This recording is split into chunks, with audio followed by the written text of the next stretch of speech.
जे श्रम भावना आज आपल्या लेग अँड शर्टसाठी स्टार्टिंगला आपलं फर्स्ट मील दूध चॉकलेट अँड क्रेटिन ते घेऊन झाले. तर आपलं सगळं आवरून तर झालं तेच. तर आपण स्टार्टिंगला मंदिराचे दर्शन त्यानंतर लगेच आपण जिमला स्वतः निघू. तर भावना आपलं बाई जस्ट महादेवच्या मंदिरात दर्शन तर झालं. आता आपण डायरेक्ट जिमकडे निघू. तर भावना आपण पाहिजे जिमला तर आलं. आज आपल्या तुला लेग अँड शोल्डरसाठी तर स्टार्टिंगला आपण सगळं वॉर्मअप करून घेऊ.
तर भावना आपलं पैसा का वॉर्मअप तर झालं. आता आपण सगळे शोल्डरचे वर्कआउट्स करून घेऊ.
शोल्डरचे किती 4 ते 5 वर्कआउट गेम सेट 15 ते 20 रेपिटेशन. तर आता आपण सगळे लेगचे वर्कआउट स्टार्ट करून घेऊ.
तर भावना आपलं भाई लेगचे 5 वर्कआउट 3 सेट 15 to 20 रिपिटेशन आणि आपले लेग प्रेसचे फेलर्स होते.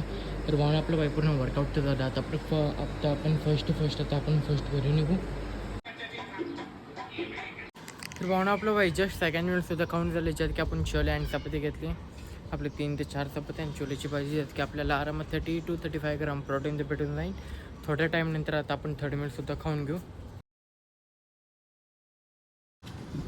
तर भावना आता आपलं भाई 30 मिनिटसुद्धा जस्ट चालले, ज्यात की आपली डाळ भात अँड 3 चपाती, ज्यात की आपल्याला आरामात 35 to 40 ग्राम प्रोटीन तर आरामात भेटून जाणार. तर थोड्या टाईमनंतर आपण 4th मिलसुद्धा खाऊन घेऊ. तर पाहून आपलं भाई जस्ट 4th मिलसुद्धा झाले, ज्यात की आपण परत डाळीची आमटी आणि भात घेतले, ज्यात की आपल्याला आरामात 25 to 30 ग्राम प्रोटीन ते भेटून जाईल. आता आपण लास्टला आता आपलं 5th मिल वाजतात, जे की डिनर, ते सुद्धा आता आपण करून घेऊ. तर पाहून आपलं भाई जस्ट डिनरसुद्धा झालं, जे की आपलं 5th मिल होतं, ज्यात की आपण डाळवडीची वडा प्लस आमटी प्लस भात आणि 3 ते 4 चपात्या, ज्यात की आपल्याला आरामात 40 to 45 ग्राम प्रोटीन ते भेटून जाईल. सकाळपासून फर्स्ट मिल आपलं 10 ग्राम प्रोटीन होतं, second mill 35, third mill 35, 4th mill 30 and आत्ताचं 40, जे की मिळून झालं 150 ग्राम प्रोटीन. तर भावनाचा ब्लॉग आवडल्यास लाईक करा, शेअर करा, कमेंट करा, सबस्क्राईब करा. भेटू डायरेक्ट उद्याच्या ब्लॉगमध्ये.